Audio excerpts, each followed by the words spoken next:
मसीह खुदावंद में आप सबकी सलामती हो। खुदावंद आप सबको बरकत बख्शे और उसका फजल हमेशा हम सब पर बना रहे। उसका रहम और उसका फजल हमेशा हमें ढांपे रखे, क्योंकि वही कुदरत और हशमत और बुजुर्गी के लायक यहोवा पाक खुदा है।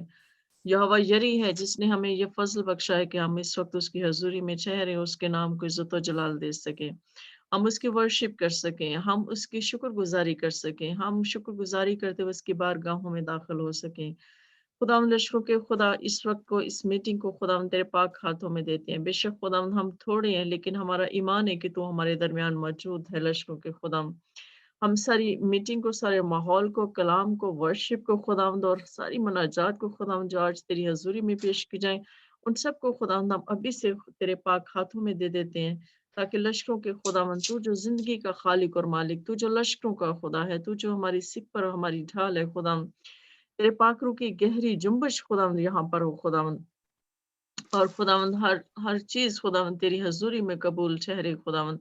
और खुदावंद आज तू हमसे कलाम करना, अपने बंदा के वसीला से खुदावंद कलाम करना। मैं तेरी शुक्रगुजारी करती हूँ तेरे बंदा के लिए खुदावंद, जिसने हमें ज्वाइन किया है खुदावंद, और जो पार्टिसिपेंट्स हमें ज्वाइन कर चुके हैं उनके लिए तेरी बरकत चाहती हूँ खुदावंद, और जिन्होंने अभी हमें ज्वाइन नहीं किया खुदावंद, उनके लिए भी खुदावंद मैं तेरी मिन्नत करती हूँ खुदावंद के उनकी सारी रुकावटों को दूर कर खुदावंद, और खुदावंद तेरे नाम को इज्जत और जलाल देने के लिए खुदावंद हमारे साथ शरीक हो, हमारे साथ शामिल हो खुदावंद। लश्करों के खुदावंद, हम शुक्रगुजारी करते हुए खुदावंद आज की इस वर्शिप का आगाज करते हैं, और खुदावंद हम सारी इज्जत और सारा जलाल खुदा बाप, खुदा बेटे, खुदा रूहुल कुद्स को देते हैं। आमीन। तो हम वर्शिप हाँ, वर्शिप में आगे बढ़ते हुए मैं सिस्टर मारिया से कहूंगी कि वो कोई ज़बूर गीत गाएं, फिर उसके बाद हम आगे बढ़ते हैं। हालेलुया, खुदा की तारीफ हो। हम खुदा की प्रस्तुत करेंगे। यहोवा मेरे खुदावन, बुजुर्ग नाम तेरा। यहोवा मेरे खुदावन, बुजुर्ग नाम तेरा। ज़मीं पे सारी मेरे रब है चर्चा तेरा। ज़मीं पे सारी मेरे रब है चर्चा तेरा। जलाल तेरा फलक पर खुदाया कायम हो। जलाल तेरा फलक पर खुदाया कायम है। ये सारी धरती तेरी है, ये आसमान तेरा।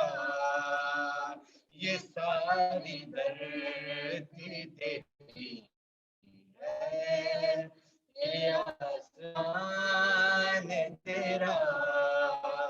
यहोवा मेरे खुदावन, बुजुर्ग नाम तेरा।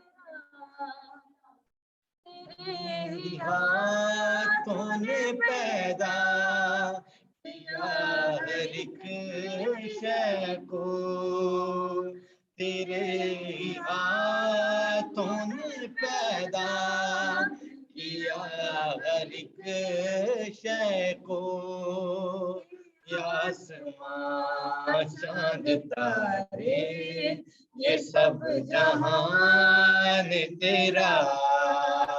ये आसमां चांद तारे ये सब जहान तेरा। यहोवा मेरे खुदावन, बुजुर्ग नाम तेरा।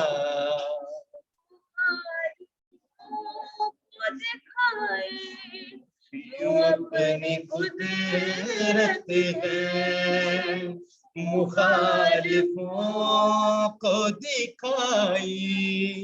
यूं अपनी कुदरत है शेर खारों के लब से बहे जलाल तेरा, शीर खारों के लब से बहे जलाल तेरा, यहोवा मेरे खुदा, बुजुर्ग नाम तेरा, बुजुर्ग नाम तेरा, बुजुर्ग नाम तेरा।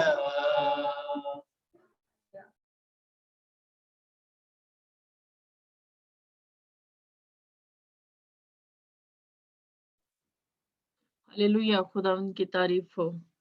हम खुदावंद की तारीफ में ज़बूर 34 पढ़ेंगे। ये बहुत ज़बरदस्त ज़बूर है और ये बहुत ही हमें तसल्ली और इत्मीनान देता है, तो इसलिए मैं उसकी पहली 3 आयत पढ़ना चाहूँगी। मैं हर वक़्त खुदावंद को मुबारक कहूँगा, उसकी सिताइश हमेशा मेरी ज़ुबान पर रहेगी। मेरी रूह खुदावंद पर फ़ख्र करेगी, हलीम ये सुनकर खुश होंगे।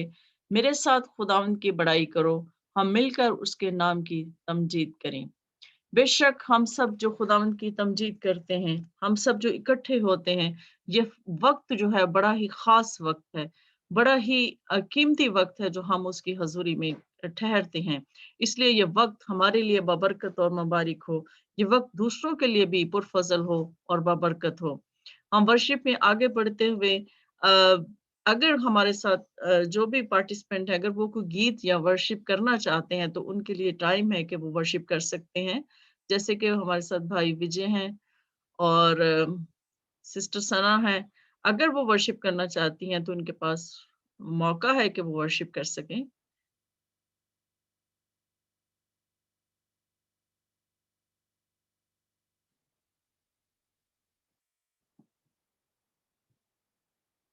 तो इस वजह से भी हो सकता है कोई प्रॉब्लम हो।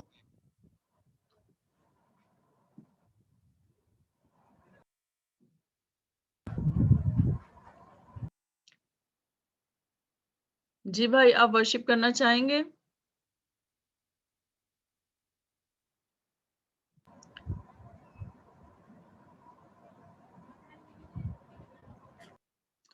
चलें ठीक है, हम वर्शिप में आगे बढ़ते हैं और हम एक गीत गाते हैं। अ,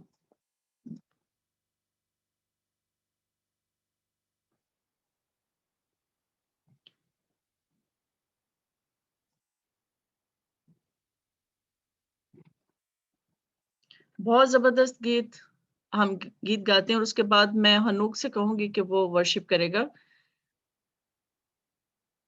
मैं तेरे बड़े कामों का चर्चा करूँगा। मैं तेरे बड़े कामों का चर्चा करूँगा। तेरी शान-ए अक़दस की तारीफ करूँगा। मैं तेरे बड़े कामों का चर्चा करूँगा। मैं तेरे बड़े कामों का चर्चा करूँगा। तूने जान अपनी दी है ताकि मैं बच जाऊं।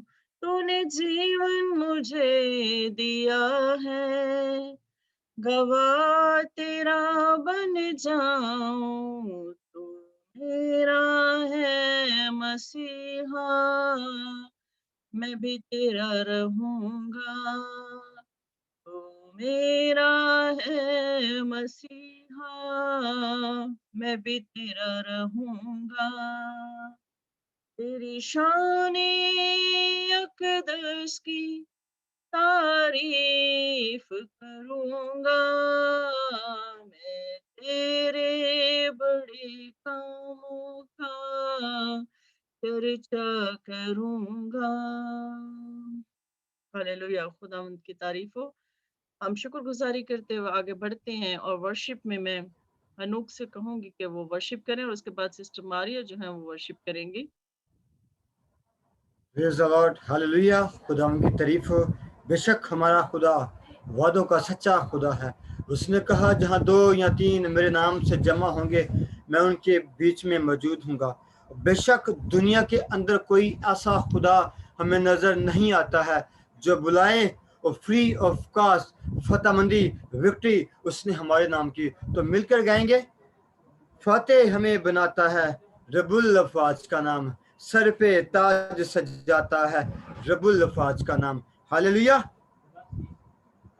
देखना यह कौन खुदा है, रब अजलियां बाल खुदा है। देखना ये कौन खुदा है, रब अजलियां बाल खुदा है। आसमान से आग जो भेजे, आसमान से आग जो भेजे, एलिया कहता वो ही खुदा है। एलिया कहता वो ही खुदा है। नाजिल आग कराता है, वो नाजिल आग कराता है रब्बुल अफ़वाज का नाम। फातेह फातेह फातेह,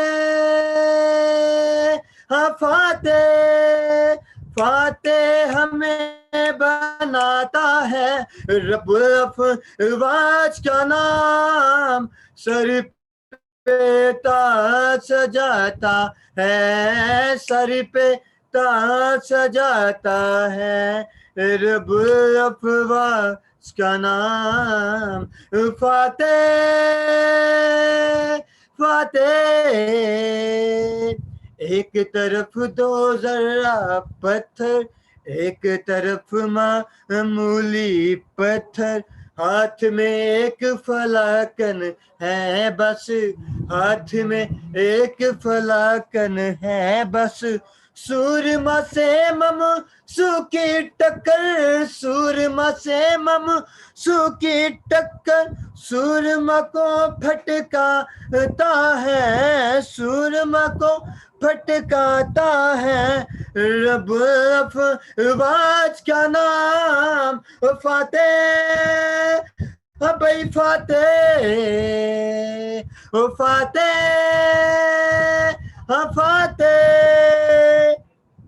अहद का तुम संदूक उठाओ, लोगों मिलकर नारे लगाओ।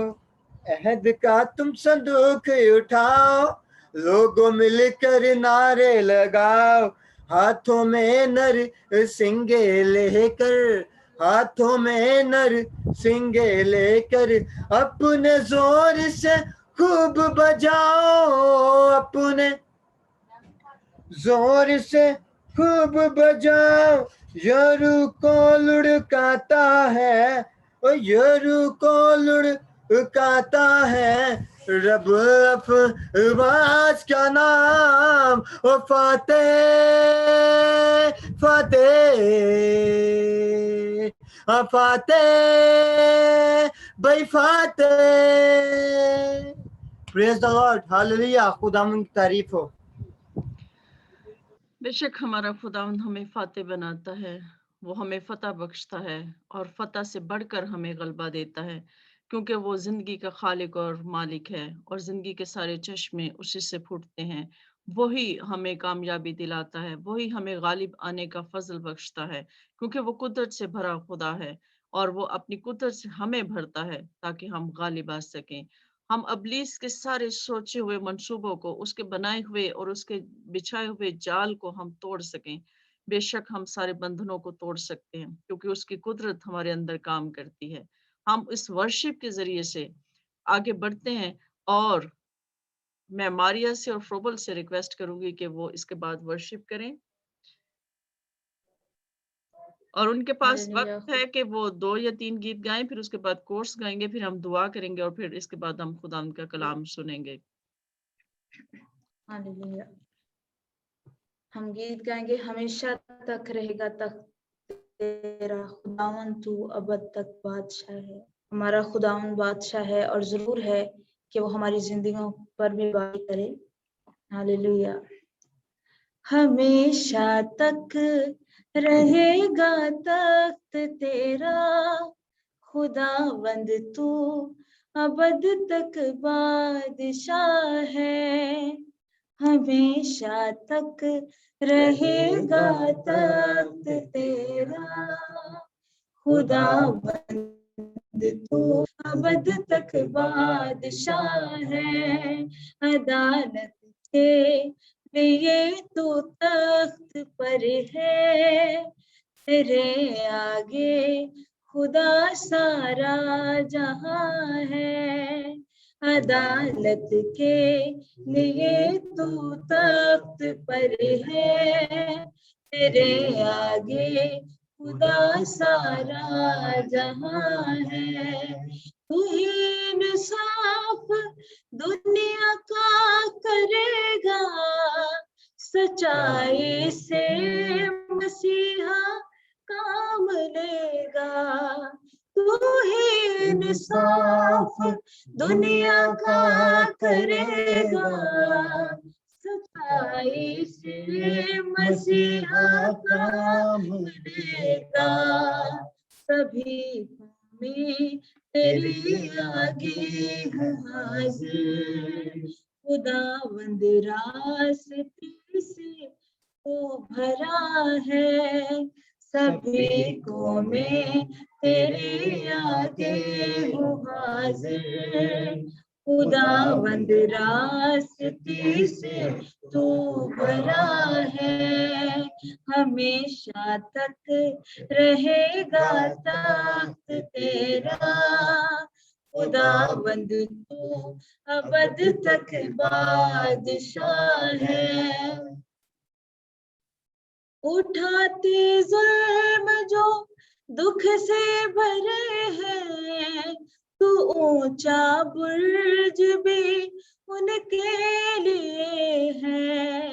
उठाते जुल्म जो दुख से भरे हैं, तू ऊंचा बुर्ज भी उनके लिए है। दिलों से जो लेते नाम तेरा, मुसीबत में तो उनका आसरा है। दिलों जा से जो लेते नाम तेरा, मुसीबत में तो उनका आसरा है। हमेशा तक रहेगा तख्त तेरा, खुदावंद तू अबद तक बादशाह है। तुझे तो ढूंढते तालिब तेरे हैं, कभी भी उनको तो भूला नहीं है। तुझे जो ढूंढते तालिब तेरे हैं, कभी भी उनको तो भूला नहीं है। खुदावंद की करो तारीफ सारे, वही सयून में जिंदा खुदा है। खुदावंद की करो तारीफ सारे, वही सयून में जिंदा खुदा है। हमेशा तक रहेगा तख्त तेरा, खुदावंद तू अबद तक बादशाह है। हालेलुया, खुदा की तारीफ हो। वो अबद तक बादशाह है और सारा जहान। टाइम आ चुका है कि अब हर एक कौम, हर एक कबीला खुदावंद के आगे झुके। कलाम कहता है कि हर एक घुटना यीशु मसीह के आगे झुकेगा, खा आसमानियों का हो खा जमीनियों का। तो हम खुदावंद की शुक्रगुजारी करते हैं कि हम यीशु मसीह के लोग हैं, उसकी मानने वाले हैं। हम खुदावंद की इस बात के लिए शुक्रगुजारी करते हैं कि उसने निजात बख्शी है ताकि हम उसके नाम को इज्जत और जलाल दे सकें। खुदावंद की प्रस्तिश में आगे बढ़ेंगे। और गीत गाएंगे, यीशु नाम जिंदगी का जाम, जिंदगी का दे वही आराम। हालेलुया। यीशु नाम जिंदगी का जाम, जिंदगी का दे वही आराम। यीशु नाम जिंदगी का जाम, जिंदगी का दे वही आराम। यीशु नाम, यीशु नाम, यीशु नाम, यीशु नाम, यीशु नाम, यीशु नाम, यीशु नाम, यीशु नाम मुक्ति दिलाए, अंधेरों में राह दिखलाए। यीशु नाम मुक्ति दिलाए, अंधेरों में राह दिखलाए। वो बंदे आसमां, जिंदगी का वही आराम। वो बंदे आसमां, वही आराम। यीशु नाम, यीशु नाम, यीशु नाम, यीशु नाम, यीशु नाम, यीशु नाम, यीशु नाम, यीशु नाम, यीशु नाम, यीशु नाम। उस पर लहू जो बहा है, खुला है। उस पर लहू जो बहा है, का खुला है। तेरे पापों का वो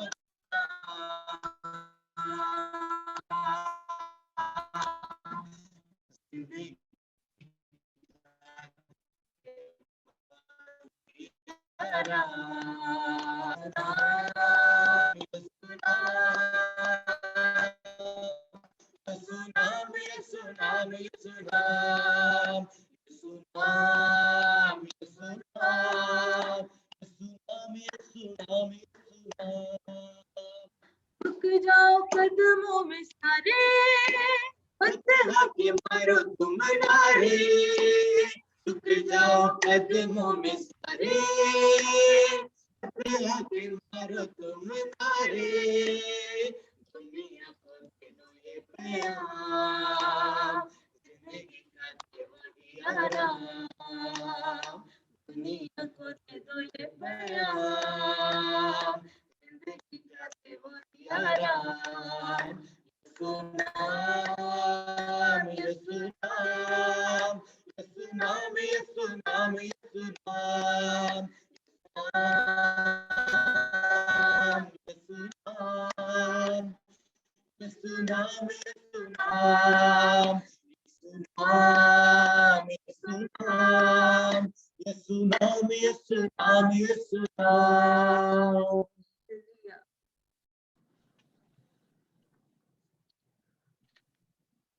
अब हम कलाम के लिए कोर्स गाएंगे और उसके बाद भाई विजय हमारे साथ हैं। उसके बाद भाई विजय जो है वो कलाम के लिए दुआ करेंगे और खुदावंद के बंदा के लिए अमरोज सूरज के लिए वो दुआ करेंगे। भाई विजय, आप हमें सुन रहे हैं?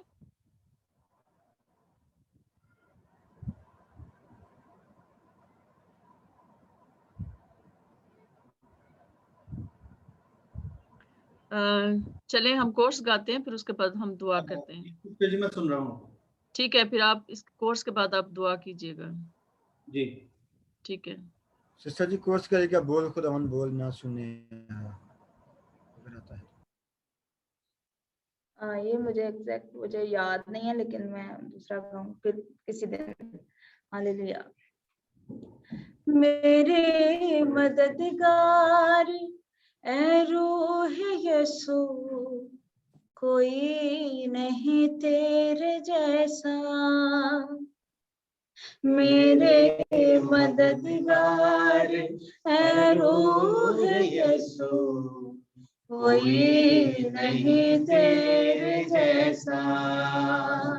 जैसा है मेरे मसीहा का चेहरा, मुझको बना दे तू वैसा। जैसा है मेरे मसीहा का चेहरा मुझको बना दे तू वैसा, मेरी राहों को छू दे तू, मेरी बातों को छू दे तू, मेरी राहों को छू दे तू, मेरी बातों को छू दे तू, पाक रूह मुझको भेजा यीशु के हुजूर, पाक रूह मुझको भेजा यीशु के हुजूर, पाक रूह,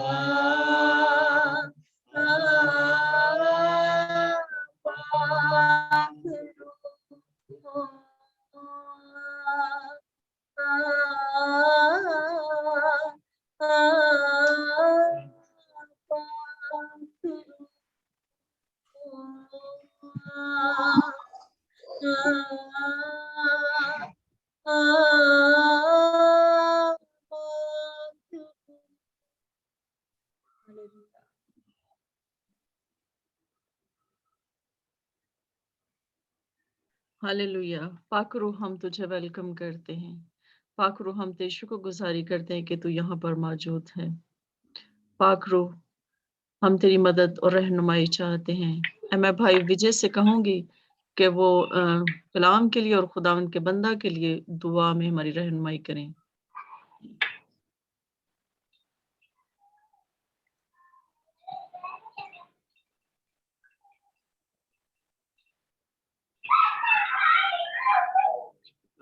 बाप, हम तेरा शुक्र करते हैं आज के इस वक्त के लिए जो तूने सबको बख्शा, और इस वर्शिप के लिए खुदावन जो हम तेरे हुजूर को सुनाते हैं। खुदावन दुआ करते हैं कि तू ब्लेस कर और उसे अपना कलाम अता फरमा, क्योंकि सुनना खुदा के कलाम से है। कि तेरा कलाम है खुदावन हमारे दिलों में जगह पाए और हम सब के लिए बायस बरकत बने। ये सब कुछ मांगते हैं तेरे प्यारे बेटे हमारे खुदावन यीशु मसीह के वसीला से, आमीन आमीन आमीन। अब हम सब अपने अपने माइक ऑन करेंगे और खुदावंद के खादिम आज हमारे साथ भाई हैं जिन्होंने हमें ज्वाइन किया है, वो अमरोर सूरज हैं। ये इनका ताल्लुक जो है वैसे तो पाकिस्तान से है, लेकिन ये कंबोडिया में रहते हैं और ये खुदावंद की वर्शिप में, खुदावंद की हजूरी में और खुदावंद की खिदमत के लिए आगे बढ़ना चाहते हैं। तो आज खुदावंद ने इन्हें वक्त दिया है और ये खुदावंद की तरफ से है कि वो आज खुदावंद का कलाम हमसे शेयर कर सकें। तो हम सब खुदावंद के बंदा को, खुदावंद के खादिम को वेलकम करेंगे और प्लीज आप सब तालियों में खुदावंद के बंदा को वेलकम करें और अपना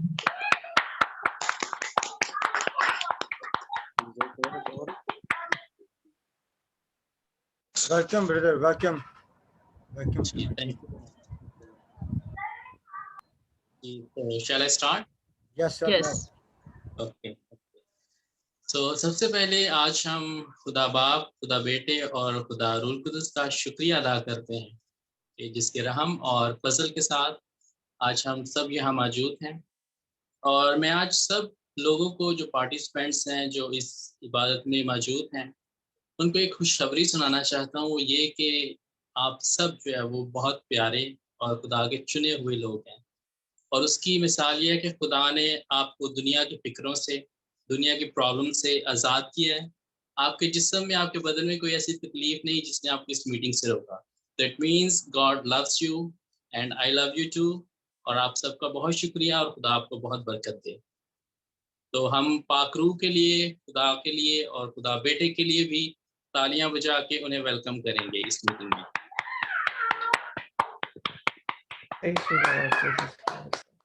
और secondly I am also really thankful for holy city ministry और सिस्टर नसरीन अख्तर के लिए जिन्होंने मुझे ये मौका दिया कि मैं खुदा के कलाम को जो है वो आप सबके साथ शेयर कर सकूं।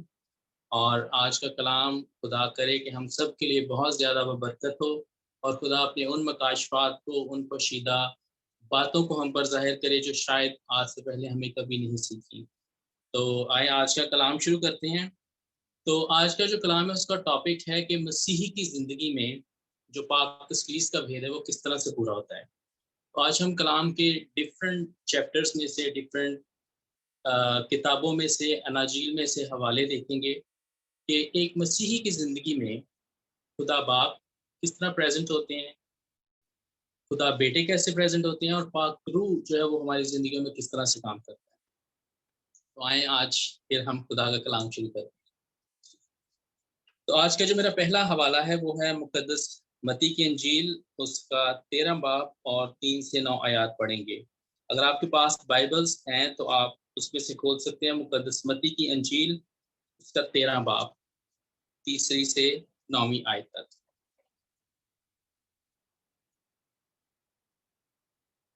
और उसने उनसे बहुत सी बातें तमसीलों में कही कि देखो, एक बोने वाला बीज बोने निकला और बोते वक्त कुछ दाने राह के किनारे गिरे और परिंदों ने आकर उन्हें चुग लिया, और कुछ पथरीली जमीन पर गिरे जहां उनको बहुत मिट्टी ना मिली, और गहरी मिट्टी ना मिलने के सबब से जल्द उग आए, और जब सूरज निकला तो जल गए और जड़ ना होने के सबब से सूख गए।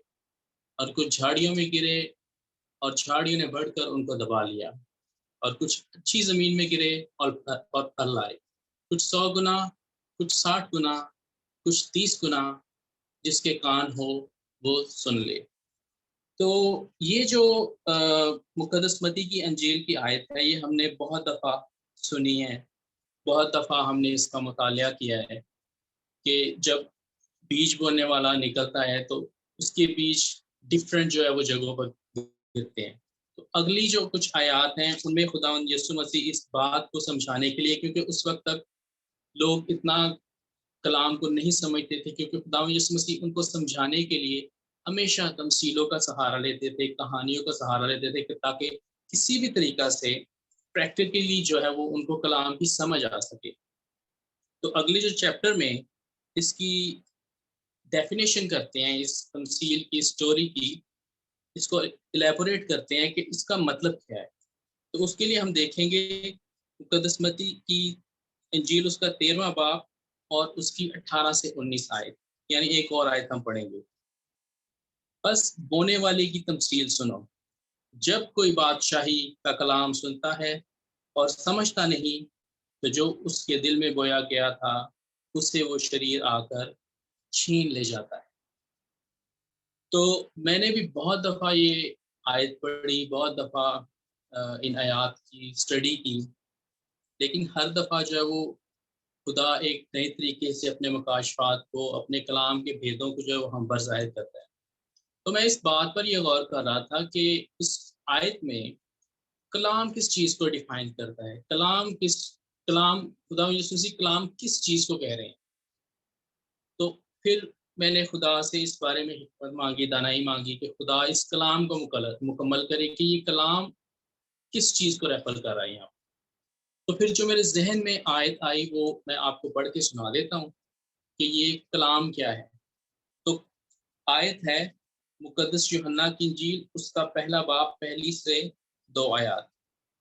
इब्तिदा में कलाम था और कलाम खुदा के साथ था और कलाम खुदा था। सो इट मीन्स जो कलाम है वो खुदा है। ये हमने बाइबल ही से सीखा कि जब सुनने वाला कलाम को सुनता है तो उसके मुताबिक, वो अपने काम के मुताबिक जो है वो अपनी दिल की ज़मीन के मुताबिक फल लाता है। तो फिर हमने ये सीखा कि कलाम है क्या। तो ये हमने पढ़ा कि कलाम खुदा था। तो हमारा जो आज का सरमन है, जो आज की हमारी कलाम की तालीम है, वो यही है पाक तस्लीस। तो इन आयात के वसीला से, इन आयात के मुताबिक हमने ये सीख लिया कि जब कलाम हमारी ज़िंदगी में आता है तो पाक तस्लीस के खुदा बाप जो है वो हमारी ज़िंदगी में आ जाता है कलाम के ज़रिए से। इट मीन्स कि कलाम हम जो गैर ईमानदार हैं, कुछ मसीही भी हैं, कुछ गैर मसीही भी हैं, जब उनकी ज़िंदगी में खुदा की एंट्रेंस होती है, पाक तस्लीस की एंट्रेंस होती है, तो उसका जो पहला शख्स होता है वो होता है खुदा। कलाम के जरिए। हम बाइबल के कोई वर्स सुनते हैं, हम कोई गीत सुनते हैं जिसमें खुदा का जिक्र होता है, तो वो खुदा कलाम जब हम सुनते हैं तो हमारी ज़िंदगी में उसकी प्रेजेंस शुरू हो जाती है। इट मीन्स कि पाक तस्लीस का जो पहला खुदा है, खुदा वो हमारी ज़िंदगी में जो है वो आ जाता है। तो उसके बाद फिर क्या होता है? उसके बाद जब खुदा का कलाम हमारी दिल की ज़मीन पर गिरता है, तो उसके बाद नेक्स्ट स्टेप क्या होता है? तो मोस्टली ये है कि जब नेक्स्ट स्टेप ये होना चाहिए कि जब बीज ज़मीन में गिरता है, तो उसे उगना चाहिए, उसे पौधा बन के फिर उसके बाद तनावर दरख्त बनना चाहिए। लेकिन इस कलाम के मुताबिक जो आज हम सीख रहे हैं, इसमें जो मसीही है वो तनावर दरख्त नहीं बनता, वो पौधा भी नहीं बनता। तो फिर आप ये कहेंगे कि फिर अगर बीज भी हमारे दिल की ज़मीन पर गिर गया है, हमारे दिल की ज़मीन भी नरम है और उसमें जो है उसने वो जड़ भी पकड़ लिया, उसने जो है वो कुव्वत भी पा लिया, तो अब नेक्स्ट स्टेप क्या होगा? तो नेक्स्ट स्टेप को जानने के लिए, जो इसका सेकंड फेज़ है, उसको जानने के लिए हम पढ़ेंगे मुक़द्दस यूहन्ना की इंजील, उसका 15 बाब 1 से 5 आयत तक। अगर आपके पास कलाम मौजूद है तो आप निकाल सकते हैं। मुक़द्दस यूहन्ना की इंजील, उसका 15 बाब 1 से 5 आयत। अंगूर का हकीकी दरख्त मैं हूँ, ये खुदावंद यीशु मसीह कह रहे हैं तालीम देते हुए। अंगूर का हकीकी दरख्त मैं हूँ और मेरा बाप बागबान है। जो डाली मुझ में है और फल नहीं लाती, उसे वो काट डालता है, और जो फल लाती है उसे छांटता है ताकि ज्यादा फल लाए। अब तुम इस कलाम के सबब से जो मैंने तुमसे किया पाक हो। तुम मुझ में कायम रहो और मैं तुम्हें। जिस तरह डाली अगर अंगूर के दरख्त में कायम ना रहे तो अपने आप से फल नहीं ला सकती, इस तरह तुम भी अगर मुझ में कायम ना रहो तो फल नहीं ला सकते। मैं अंगूर का दरख्त हूँ, तुम डालियां हो। So this is the second phase of the Trinity, कि जब खुदा हमारी ज़िंदगी में कलाम के ज़रिया से आता है तो हमारे दिल की ज़मीन पर जब उसका बीज गिरता है तो हम खुद से दरख्त नहीं बनते, बल्कि हम डाली बनकर मसीह में पेवस्त हो जाते हैं, जो कि पाक तस्लीस का दूसरा शख्स है, यानी खुदावंद यीशु मसीह। तो इस तरह से दरख्त की सूरत में, तनावर दरख्त की सूरत में मसीह जो हमारी ज़िंदगी में मसीह की प्रेजेंस जो होती है और हम मसीह में पेवस्त हो जाते हैं। तो हमने देखा है कि जब दरख्त के बहुत सारी जो है वो डालियां होती हैं, उसकी शाखें होती हैं, तो वो मजबूती से दरख्त के अंदर पेवस्त होती हैं। मजबूती से पेवस्त होने का मतलब क्या है कि हमें खुदावंद यीशु मसीह की तालीम, उसकी तर्ज ज़िंदगी, उसकी तालीमात और उसके मौज़ों, उसकी कुदरत के बारे में पता होना चाहिए। हमें पता होना चाहिए कि हम एक मजबूत दरख्त के साथ जुड़ी हुई डाली हैं, और ये उसी तौर पर हमारी ज़िंदगी में मुमकिन हो सकता है जब जब हम खुदा के, जो खुदा यीशु मसीह ने हमें तालीम दी है, उस पर चल सकें। और यहाँ पर हर जो ईमानदार मौजूद है उसे बहुत अच्छे तरीके से कलाम का भी पता है, उसे ये भी पता है कि मसीह यीशु की तालीम क्या है और हमें कैसे उस पर चलना है। तो डाली होते हुए हमें मसीह में मजबूती से रहना चाहिए, जैसे एक डाली दरख्त के अंदर से निकलती है, उसमें पेवस्त होती है।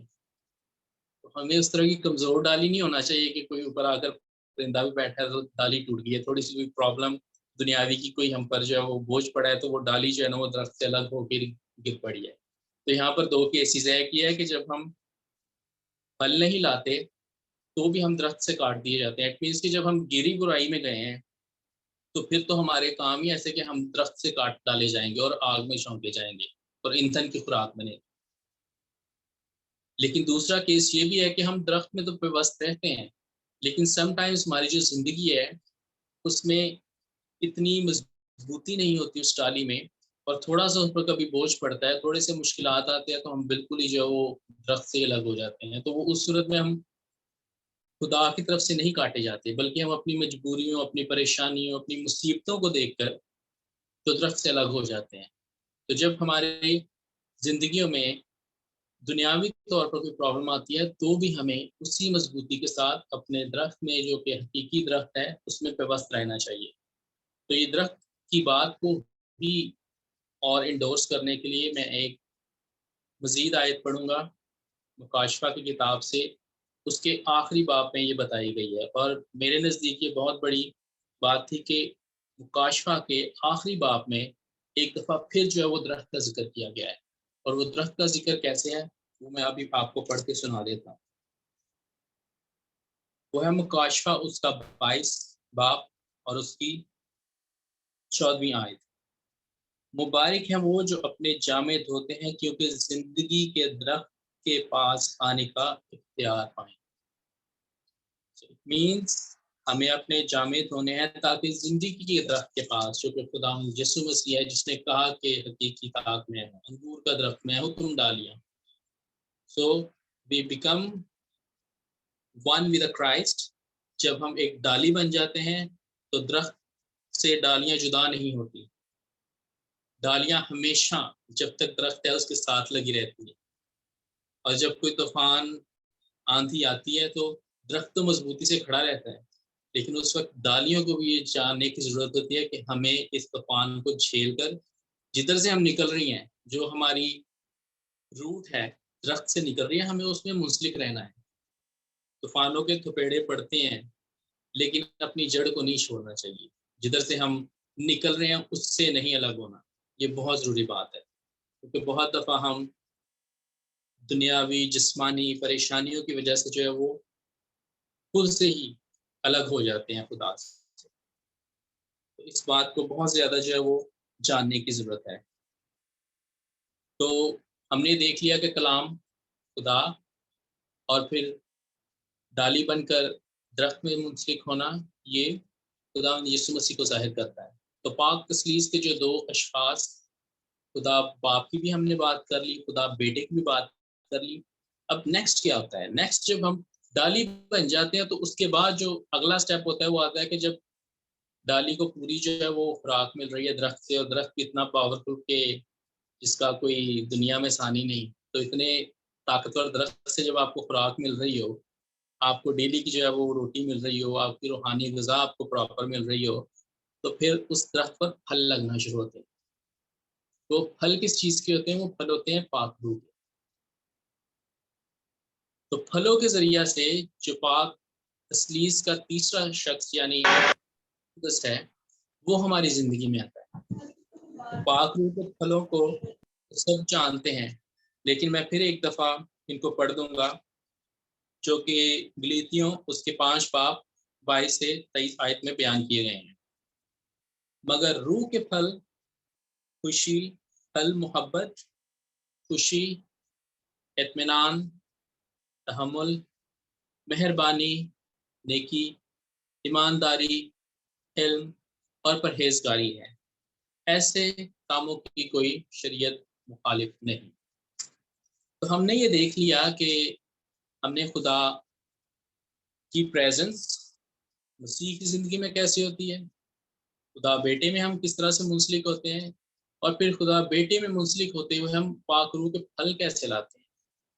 तो ये हमने तीनों जो अशख़ास हैं तस्लीस के, उनको अपनी ज़िंदगी में कलाम के वसीला से हमने उसको प्रूफ किया या जाना। क्योंकि प्रूफ करना तो ये होता है कि जो पहले कभी कोई चीज़ प्रूफ नहीं की गई, आप उसे फर्स्ट टाइम कर रहे हैं तो वो प्रूफ होता है। तो हम ये कह सकते हैं कि आज हमने अपनी हिकमत और दानाई जो खुदा ही ने बख्शी है, इस पाक तस्लीस के भेद को कलाम के वसीला से अपनी ज़िंदगी में पूरी तरह से सीखा है। कि पाक तस्लीस कैसे एक मसीह की ज़िंदगी में प्रेजेंट होती है सारा टाइम। तो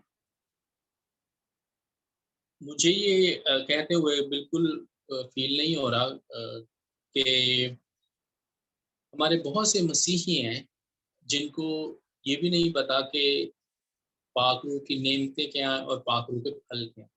समटाइम्स लोगों को यही कन्फ्यूजन होता है कि शायद नेमतें और फल जो है वो एक ही चीज़ है।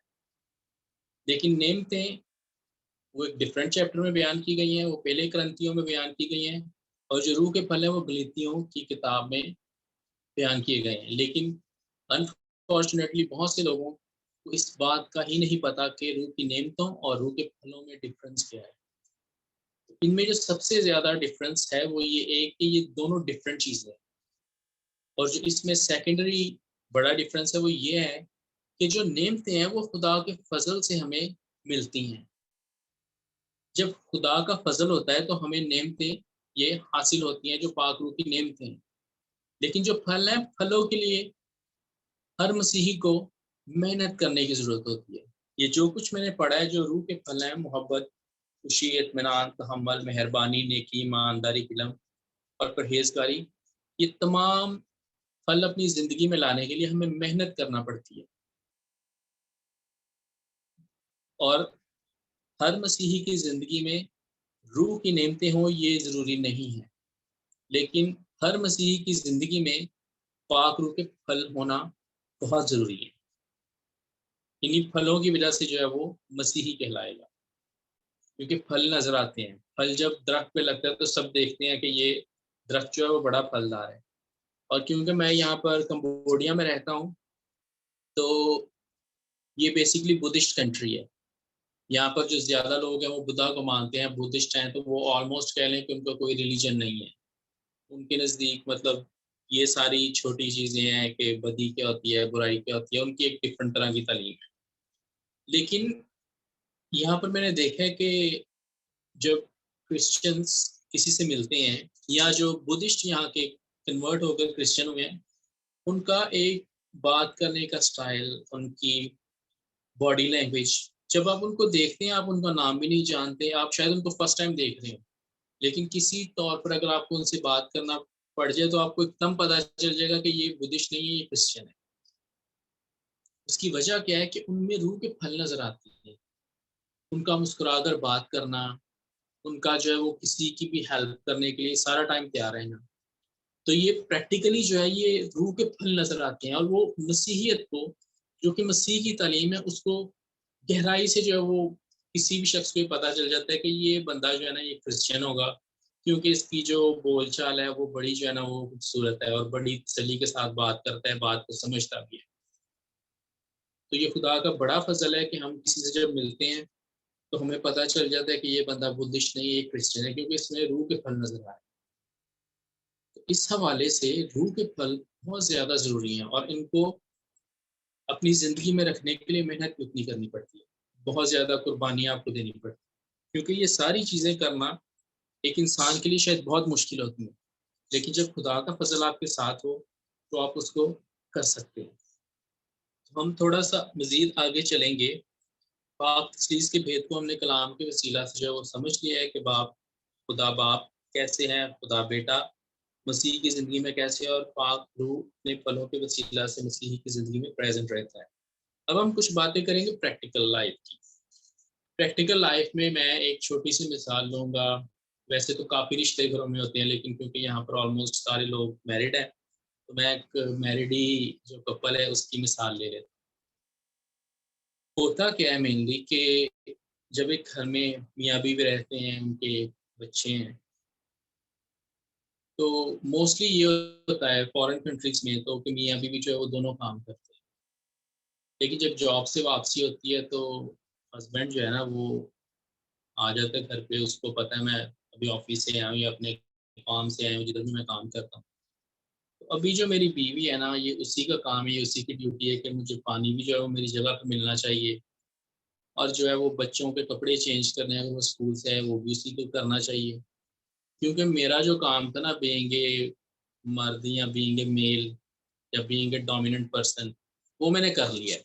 मैं जो अपना ऑफिस से होकर आ गया हूँ, मेरा यही काम है। उसके बाद जो सारी ज़िम्मेदारी है ना घर की, वो मेरी बीवी ने पूरी करनी है। लेकिन अगर आप प्रैक्टिकल तौर पे देखें, तो जो बीवी है वो भी, उसे भी जिस्मानी थकावट होती है, उसे भी रेस्ट की ज़रूरत है काम से आने की। उसे भी ये हो होता है कि मुझे भी मेरी जगह पर पानी मिले, उसे भी ये होता है कि मेरे बच्चों की जगह कोई टेक केयर करे, उनके कपड़े भी कोई चेंज कर दे। उन उससे भी एग्ज़ैक्टली सारी उन्हीं चीज़ों की ज़रूरत होती है जो कि एक मर्द अपना हक समझता है। तो ये एक छोटी-सी प्रैक्टिकल मिसाल। अभी बीवी जो है वो सारे काम कर रही है, क्योंकि उसे भी पता है कि हमारा कल्चर इस तरह का है कि उसी को सारा कुछ करना पड़ेगा।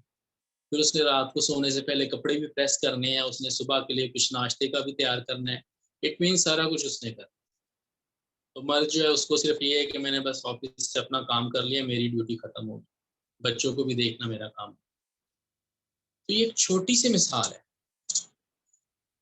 अगर वो खावंद, वो हस्बैंड जब ऑफिस से आया है, तो अगर वो भी अपनी बीवी के साथ बर्तन धो देता है, बच्चों के कपड़े चेंज कर देता है, खाने में कुछ हेल्प कर देता है, प्याज काट देता है, कोई सब्जी काट के पास रख देता है, तो अगर वो खावंद, वो हस्बैंड अगर 100 में से कोई 30-40% भी काम में शमूलियत कर लेता है, तो उस बीवी को, उस वाइफ को ये बड़ी तसल्ली होगी कि मेरा जो साथी है उससे मेरा एहसास है। ये होती है खुशी, ये होती है कलाम के मुताबिक जिंदगी। क्योंकि पैदाइश की किताब में लिखा हुआ है,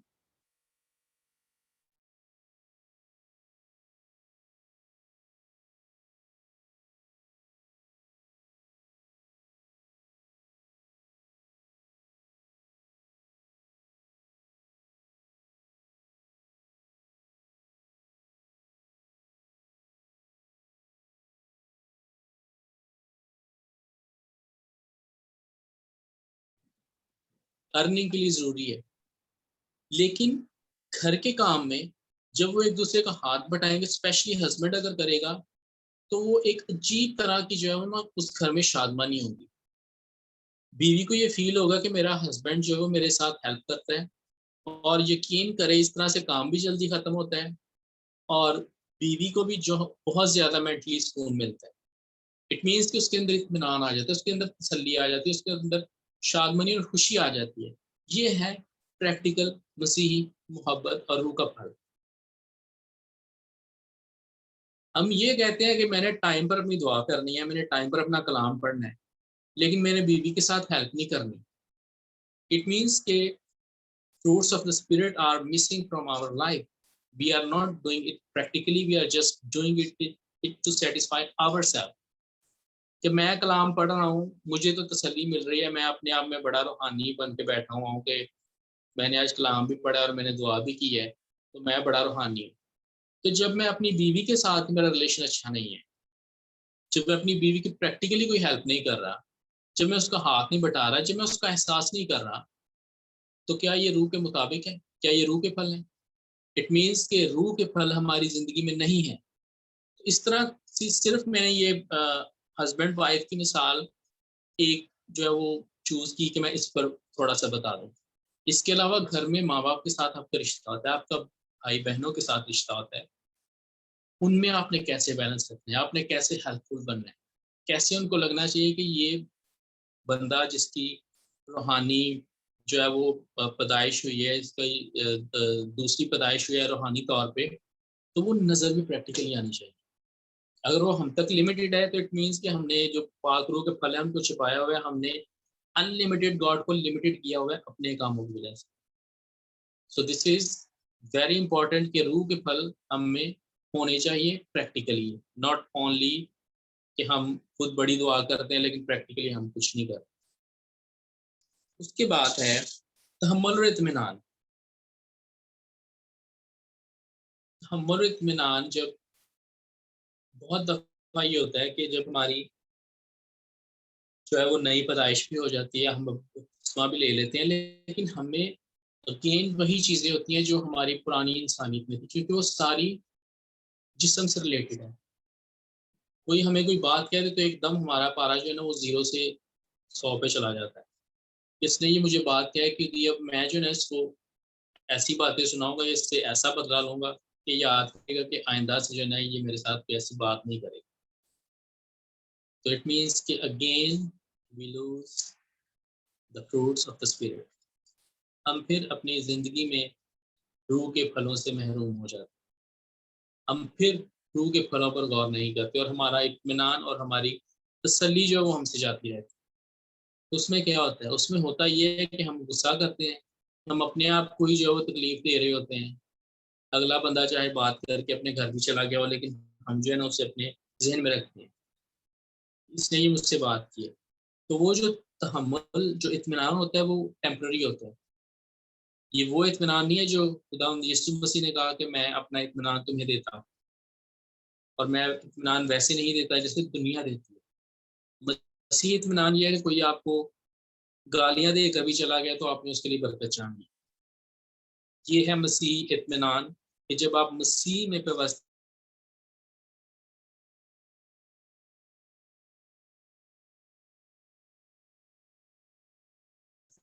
जब आप में रूह के फल हैं तो आपका इत्मीनान कोई बुरा सलूक या बुरी बात या गालियां या थप्पड़ एज अ ब्रांच मजबूती से व्यवस्था है। बात गुस्सा जरूर आता है, अगर मैं ये कहूँ कि गुस्सा नहीं आता, ये बिल्कुल जो है वो अननेचुरल है। कि अगर मैं ये कहूँ कि गुस्सा नहीं आता, गुस्सा जरूर आता है, लेकिन ये वही टाइम होता है जब आपके बदन और रूह की जंग होती है, जिसके बारे में कलाम में लिखा हुआ है कि बदन रूह के खिलाफ ख्वाहिश करता है और रूह बदन के खिलाफ। तो ये आप में रूहानी जो है वो जंग बदन और रूह में होती है। तो उसमें आपने कैसे ये जंग जीतनी है, ये आप पे डिपेंड करता है। आपने रूह के फलों के मुताबिक इस जंग को जीतना है, या आपने अपने जिस्मानी गुस्से को जाहिर करके तो वो रूहानी जंग हारनी है।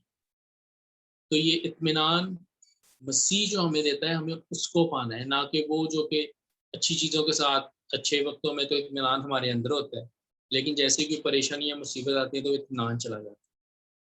और ये भी एक चीज़ है कि जब आपकी रूहानी ज़िंदगी मजबूत है तो आपके अंदर दिल में एक खास तरह का पीस होगा, इत्मीनान होगा, शादमानी होगी। कोई खास बात नहीं, लेकिन आप शादमान होंगे। पर इट मीन्स कि आपकी ज़िंदगी में पाक रूह की प्रेजेंस है, आप रूह के फलों पर चल रहे हैं। आप उसको लफ्ज़ों में एक्सप्लेन नहीं कर सकते, आप सिर्फ उसको फील कर सकते हैं क्योंकि वो रूहानी चीज़ है और वो आपके दिल में होती है। और यही वो फल है, यही वो इत्मीनान जो मसीह ने अपना आपको दिया है, जिसको लोग देखते हैं तो कहते हैं यार ये बंदा प्रॉब्लम्स में भी हो तो ये स्माइल कर रहा था, इसमें तसल्ली होती है, कोई भी बात हो जाए तो कहता है मतलब जो खुदा की मर्जी, खुदा हालात को बेहतर करेगा। ये होती है आपके ईमान की मजबूती, आपके ईमान का इकरार, मसीह का इत्मीनान जो हालात के साथ आपके दिल या आपकी रूह से निकल नहीं जाता, बल्कि वो हमेशा आपके अंदर सुकून करता है। उसके बाद जो एक रूह का फल है वो परहेजगारी।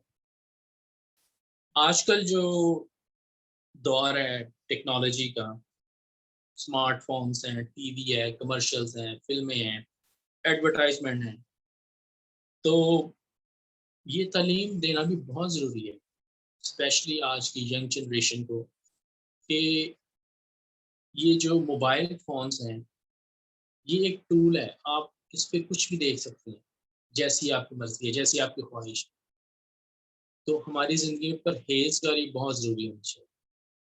हमें पता होना चाहिए कि बुरी चीज़ें क्या हैं, बुरी बातें क्या हैं, बुरा कंटेंट क्या है जो हमें नहीं देखना चाहिए।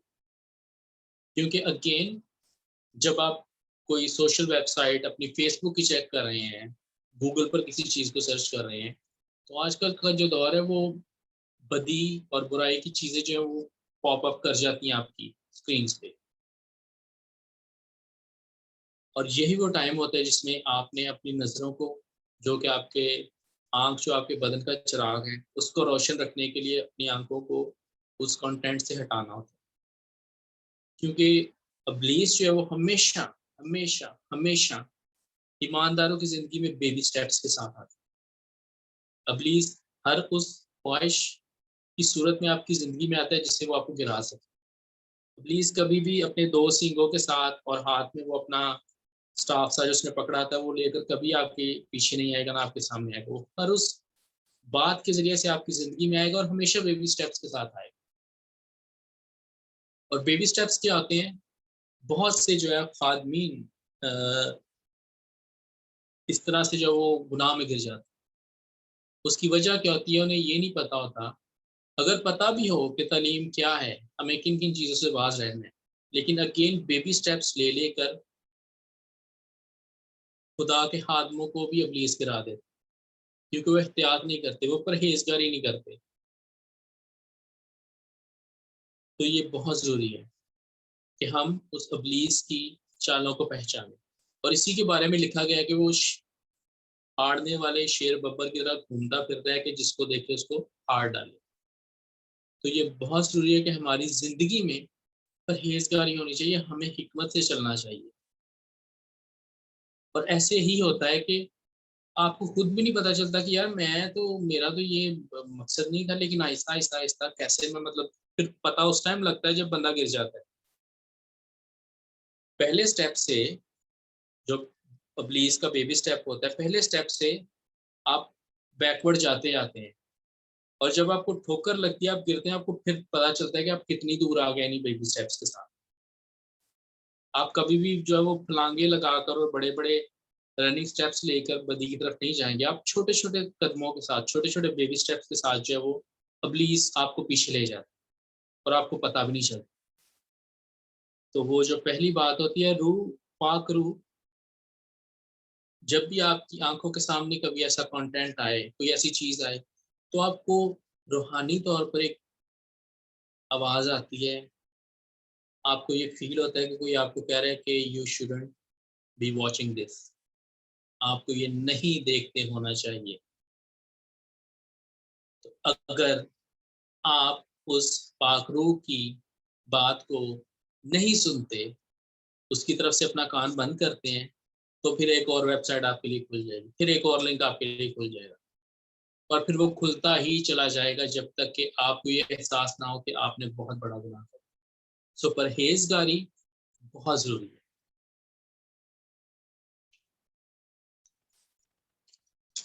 उसके बाद जो आखिरी बात उसमें यह है कि समटाइम्स ये भी होता है कि हम दुआ भी कर रहे होते हैं, हम परहेजगारी भी कर रहे होते हैं, हम कलाम भी पढ़ रहे होते हैं, लेकिन उसके बावजूद जो है वो हमें समटाइम्स अपनी ज़िंदगी में फुलफिलमेंट नहीं महसूस होती।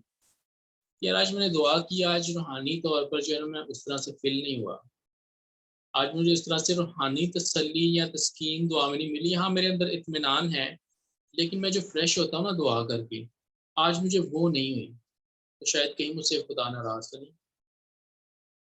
तो ये भी कलाम के मुताबिक है, खुदा जो है वो अपने आप को पोशीदा भी कर लेता है कि जो ईमानदार हैं उससे और कसरत से ढूंढे और शिद्दत से ढूंढे। तो ये भी एक खुदा के कामों में से कि खुदा अपने आप को पोशीदा भी कर ले। तो उस वक्त में ये परेशानी हो जाना चाहिए कि पता नहीं खुदा शायद मुझसे नाराज़ हो गया है, या मुझसे कोई ऐसी गलती हो गई है कि खुदा मुझसे बात नहीं कर रहा है, या मैं उस तरह से रोया नहीं देख पा रही, या मैं उस तरह से कसरत से जो है वो गैर ज़ुबान नहीं मुझसे बोली जा रही, या मुझे जो है वो कोई इस तरह से फुलफिलमेंट रूहानी तौर पर महसूस नहीं होती। सम टाइम खुदा खुद को पोशीदा कर लेता है कि हम उसे और कसरत से ढूंढें और कसरत से उसको चाहें। तो इन हालात में भी हमें नाउम्मीद नहीं होना चाहिए, क्योंकि सम टाइम्स ये पीरियड भी काफ़ी लंबा हो जाता है। तो हमें उन हालात में भी अपने दिल में ईमान का जो बीज है उसको कायम रखना चाहिए, उसकी जड़ मजबूत होनी चाहिए, क्योंकि ये भी जो है वो इब्लीस को मौका मिलता है, क्योंकि वो जो है वो झूठों का सरदार है। और मैं एक और चीज़ आपको बताता चाहूँ कि जब इब्लीस कोई काम करता है ना, तो उसमें वो थोड़ी सी आमेजिश जो है वो सच की ज़रूर कर देता है। तो उसकी मैं आपको एक मिसाल दूंगा कि जब उसने खुदा यीशु मसीह की भी जो है वो बियाबान में जब वो गए अपने रोज़ों के बाद जब आजमाइश की खुदा यीशु मसीह की, तो उसने कहा अगर तू खुदा का बेटा है तो इन पत्थरों से कह के रोटियां बन जाए। अभी उसे पता था कि ये खुदा का बेटा है। इट मीन्स कि उसने कुछ थोड़ा सा सच उसमें डाल दिया है, और फिर उसने कह दिया कि अगर ये तू खुदा का बेटा है तो ये रोटियां जो है, ये पत्थर जो है वो रोटियां बन जाए। इसी तरह से इब्लीस हमें भी कह सकता है कि अगर खुदा तुझे प्यार करता है तो वो तेरी दुआओं का जवाब क्यों नहीं दे रहा, अब वो तुझसे बोलता क्यों नहीं। इट मीन्स कि वो जो झूठों का सरदार है वो थोड़ा सा सच डाल के, जो कि सच है कि खुदा हमसे प्यार करता है क्योंकि हम उसके खून खरीदे हैं, वो थोड़ा सा सच डाल के बाकी अपनी झूठ की आमेजिश करके हमें ट्रैक से उतार सकते। उन उस वक्त में भी जब खुदा हमसे नहीं बोल रहा या हमें कुछ नहीं दिखा रहा, हमें ईमान में मजबूत होना है और ईमान की तकवीत के लिए और कसरत से दुआ करने के खुदा हमसे बोले, लेकिन हमें डी ट्रैक नहीं होना। और एक और चीज़ वो भी मैं बताता चलूँ, समटाइम्स हमारी ज़िंदगियों में कोई खुद कमी होती है, हम किसी गुनाह में गिरे होते हैं और दुआ करते हैं और खुदा हमसे बात नहीं करता। तो ये दो केसेस है कि है कि खुदा हमारे काम भी ठीक है, हमें रूह के फल भी हैं, तो फिर खुदा कलाम नहीं कर रहा तो हमें सब्र करना चाहिए।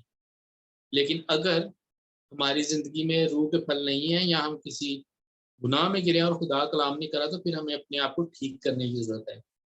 उस टाइम ये नहीं सोच लेना कि शायद खुदा ने खुद को पोशीदा किया है, उस टाइम खुदा हमसे नाराज़ होगा अगर हमारी ज़िंदगी के काम ठीक नहीं है।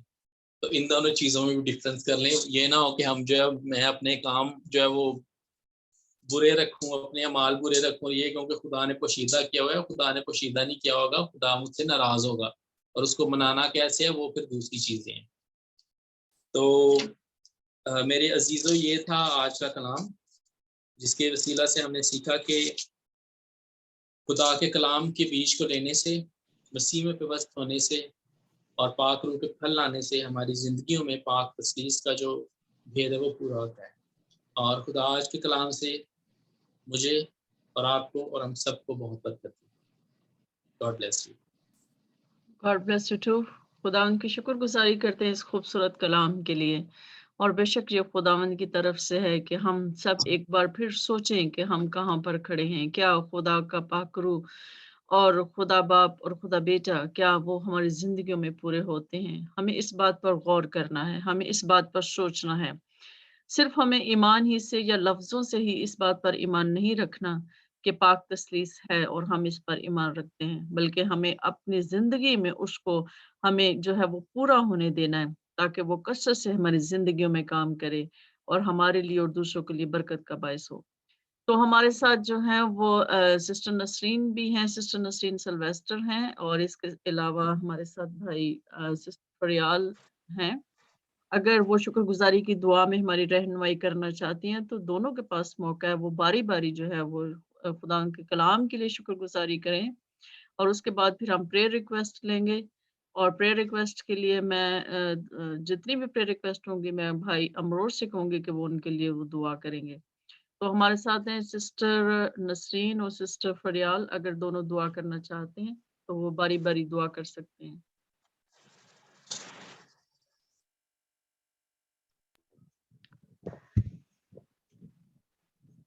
हम खुदावंद का शुक्र अदा करते हैं खूबसूरत कलाम के लिए, भाई के लिए। उन्होंने बहुत खूबसूरत कलाम खुदावंद का पहुंचाया है, खुदावंद के फजल से है ये। हम खुदावंद के फजल के लिए, सबसे पहले खुदावंद की मोहब्बत के लिए कि वो अपने लोगों को इतनी खूबसूरत बातें सिखाता है और फजल उठेरता है कि हम खूबसूरत बातें खुदावंद की सीख सकें और रूह में और ज़्यादा तरक्की कर सकें। हम खुदावंद की शुक्रगुजारी करते हैं। आमीन।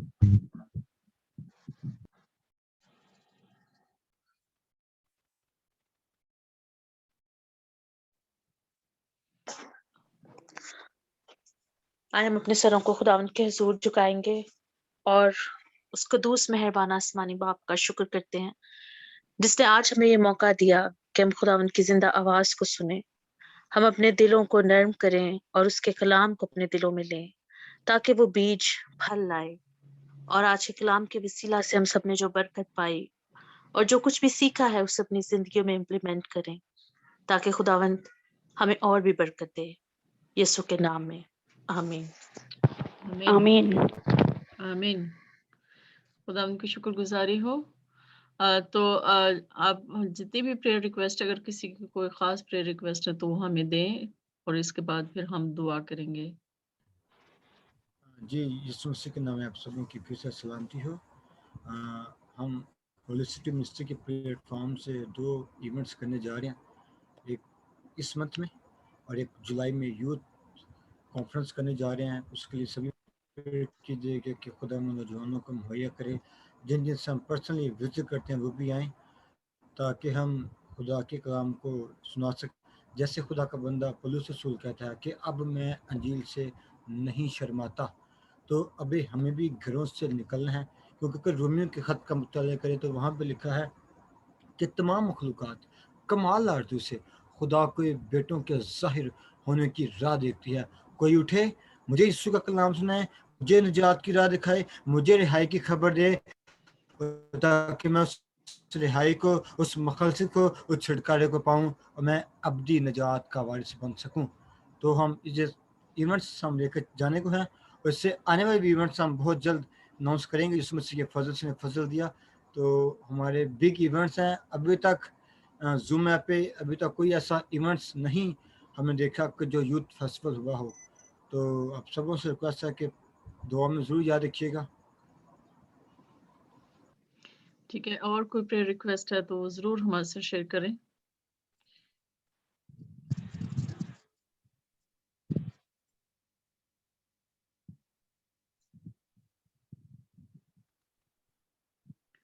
जी, हम प्रेयर रिक्वेस्ट हम होली सिटी मिनिस्ट्री के लिए, भाई अमरोज़ के लिए और जितने भी आज पार्टिसिपेंट्स हैं उनके लिए हम बरकत चाहेंगे और उनके लिए हम खुदावंद की तरफ से ख़ास जो है उनके लिए फ़ज़ल मांगेंगे कि वो खुदावंद की हज़ूरी में इसी तरह से बढ़ते रहें और हम सब मिलकर खुदावंद के नाम को इज़्ज़त व जलाल दे सकें। क्योंकि ये हमारे लिए नहीं है, ये खुदावंद के लिए हम इकट्ठे होते हैं। तो इसलिए हम सब दुआ करेंगे और सारी मीटिंग को, आने वाले वक़्त को, हमारा जो बच्चों का प्रोग्राम है इस महीने होने वाला है और इसके बाद है यूथ कॉन्फ्रेंस है। यूथ कॉन्फ्रेंस में हम ये चाहते हैं कि हमारी नौजवान नस्ल जो है वो हम आगे आए, ताकि नौजवान नस्ल जो हमारा जो मामार हैं, जो हमारा मतलब मजबूत जो है वो किला है और सहारा है हमारा, हम उनको ट्रेन कर सकें, हम उनको आगे ला सकें, हम उनको मौका दे सकें कि वो जो है खुदा उनकी हज़ूरी में बढ़ सकें। क्योंकि हम सब जानते हैं कि पाकिस्तान में हम क्रिश्चियन कम्युनिटी के साथ जो है वो क्या होता है, हम ज़रूरत है कि हम अपनी नौजवान नस्ल को जो है उनको उजागर करें, उनके अंदर ये शऊर पैदा करें कि वो खुदावंद में बढ़ें। तो इसके लिए मैं भाई अमरोज़ से कहूँगी कि वो दुआ में हमारी रहनुमाई करें और हम सब इसके बाद जो है वो खुदावंद की सिखाई हुई दुआ में शरीक होंगे। जी, हम सब अपनी आंखों को बंद करें और अपने सरों को खुदावंद की हज़ूरी में झुकाएं। ऐ क़ुद्दूस मेहरबान ज़िंदा जलाली खुदावंद शुक्र यहोवा खुदा तेरा शुक्र अदा करते हैं आज की शाम के लिए, तेरी तमाम तर बरकत, फजल और सलामती के लिए खुदावंद इन लोगों के लिए जिन्हें तूने नाम लेकर बुलाया है खुदावंद, जिन पर तेरा फजल और तेरा रहम हमेशा तक मौजूद। क़ुद्दूस मेहरबान खुदावंद, हम तमाम रूहानी तौर पर मुत्फिक होकर अपनी तमाम गुजारिशात, सिफारिशात को खुदावंद तेरे हुज़ूर लाते हैं। ऐ खुदावंद दुआ करते हैं होली सिटी मिनिस्ट्री के उस प्रोग्राम के लिए जो खुदावंद आने वाले वक्त में होने को है। खुदावंद अभी से तेरे पाक रूह की प्रेजेंस को, तेरे पाक लहू को खुदावंद उस जगह पर, उन लोगों पर मांग लेते हैं कि खुदावंद तमाम काम तेरे बड़े फजल से और तेरे कादिर हाथ की शमूलियत से खुदावंद पाया तक उनको पहुंचे। ऐ खुदावंद उन लोगों को कसरत की बरकत दे जो खुदावंद तेरी भेड़ों को के बारे में खुदावंद सोचते हैं, जो खुदावंद चरवाहे के तौर पर खुदावंद काम करते हैं कि तेरी भेड़ों को खुदावंद फैसिलिटेट कर सकें, उनका ख्याल रख सकें। खुदावंद उन लोगों को अपनी बड़ी भारी बरकत से खुदावंद मसा कर उन्हें बरकत दे। खुदावंद और कसरत से उन्हें इस्तेमाल कर। खुदावंद उन्हें फाइनेंस की बरकत दे। खुदावंद उन्हें कामिल सेहत और तंदुरुस्ती अता कर कि अपनी तवानाई, अपनी रुपया पैसा खुदावंद तेरे नाम के जलाल के लिए और हमारी मसीही कौम की तामीर और तरक्की के लिए खुदावंद सर्व करें। बाप खुदावंद जो भी इस ग्रुप में मौजूद है, एक शख्स के लिए खुदावंद तेरी बड़ी खास बरकत चाहता हूँ।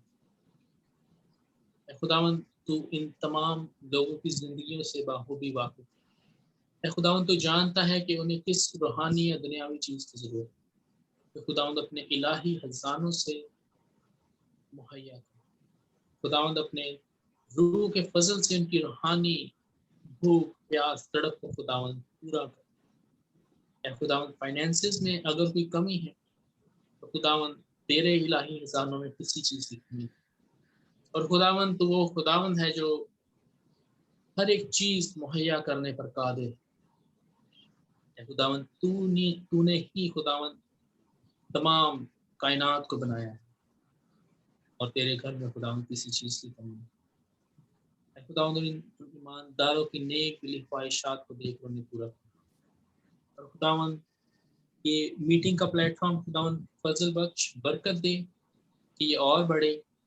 इस प्लेटफॉर्म के वसीला से बहुत सी जिंदगियों तक खुदावंद तेरा जिंदा कलाम पहुंचे। और खुदावंद वो खोई हुई भेड़ें जो दुनियावी मुश्किलात, परेशानियों, बोझ के दबे हुए लोग, खुदावन जो रूहानी खुराक ना मिलने की वजह से भेड़े खुदावन परागंदा हो गई हैं, फजल बख्श के इस ग्रुप, इस प्लेटफॉर्म के वसीला से खुदावन वो खोई हुई भेड़े तेरे रेवड़ में वापस आए, क्योंकि खुदावन जो तेरा है वो तेरा है और उसे तेरे हाथ से कोई नहीं दे सकता। ऐ खुदावन इन लोगों को अपने जलाल के लिए, अपने नाम की जलाल के लिए, अपने फजल के लिए इस्तेमाल कर कि निजात का कलाम खुदावन बहुत सी रूहों को पहुंचे और वो निजात पाए। सब कुछ मांगते और पा लेते हैं मसीह तेरे प्यारे बेटे अपने खुदावन यीशु मसीह के नाम में, आमीन। आमीन। अब मैं सिस्टर नुसरत से कहूंगी कि वो सबके लिए बरकत चाहें और सबके लिए जो है वो इसको ख़त्म करें, फिर उसके बाद हम खुदा की सिखाई दुआ में शरीक होंगे और कलाम बरकत फिर भाई अमरोज जो है वो अदा करेंगे। हम खुदावन में मेरे सारे बहन भाइयों की सलामती हो। हम खुदावन के हुजूर फिर से झुकते हैं। Baruch Adonai Elohim HaKelem Kadosh Kadosh Kadosh Adonai Elohim Chavin Shabbat. Blessed are you, Lord our God, King of the universe, Creator of Heavenly Father. We give you thanks and praise in the powerful name of Lord Jesus Christ, that you are being Creator, our Father, and being our Savior, Lord Jesus Christ, and being dwelling in us as a Holy Spirit, Lord. Thank you, Father. We need you all. We need you all. We bless your name, praise your name, glorify your name, Lord, Father, Son, and the Holy Spirit. All the praise, honor, glory is your Lord Jesus Christ. We are your servant. Gather here, Lord, so we can worship you, glorify you, Lord. Thank you for your holy presence here, Lord. Thank you for awakening our spirit, Lord. Thank you for making us walk in the spirit, Lord. Father, thank you. I bless your name, praise your name, Father. I come and ask that you come and hear our praise and petition, which is brought before you, be accepted in the mighty name of the Lord Jesus Christ. Father, I pray for all these participants who are joining us today. Father, this is your plan. This is your will that they are gathered. We all gather here, Lord.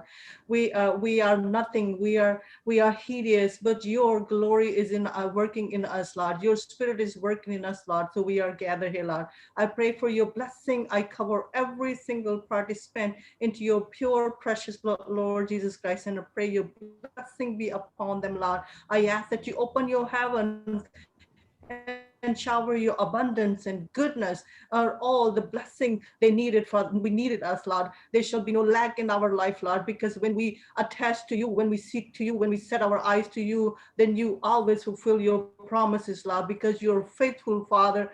You are faithful, our Lord. Father, thank you for your eternal promises, Lord. We bless you and praise you and glorify your name, Lord. Father, I ask that, Father, I pray for all the family members, the children, and everybody's, Lord. Father, that you be with us, Lord. You holy pour your spirit onto us, Lord. Breathe onto us, Lord. Your grace be with us, Lord. Your Holy Spirit be with us all, Lord. Father, when we walk with your holy presence. You be with us, Lord. Go before us. Where we go, you go before us. Be with us, within us, Lord. So where we stand, you be present there, Lord. And so people, your glory be released from us, Lord. And Father, that you fill us with your glory. So when we go and touch people, that your glory be coming out from our mouth and our hands like Jesus Christ, because you want us to be like Jesus Christ. Father, thank you for your love and mercy and grace and abundance that you have it for. You are so faithful, Father. This is you, Lord, who love us so much. We were nothing, but you created us for your fellowship. You created us for your love, Lord.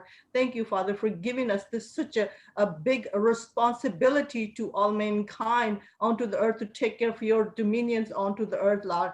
Thank you for trusting onto us, Lord. But Father, yet you know that we are weak and we are not worthy, but you already has the plan of redemption. Your love and your grace is sufficient for us, Lord. We give you thanks and praise for that. Once again, Father, I pray for blessing for all of us, Lord. And I pray, I bring all the evil spirits shall not be come and touch us, Lord. We always submit to you, Lord, and we always resist the devil so he will flee from us, because he's very impulsive. He has an attention-seeking deficit. He always wants to distract the child of the God. He always wants to throw the child of God through the sickness and the diseases and through the the hatred and everything, and putting a negative aspect into our mind, Lord. We rebuke all that in the mighty name of Lord Jesus Christ today, and we cancel all enemies' weapons. We cancel all his standing attack, his witchcraft, his sorcery through the peoples, through the enemies,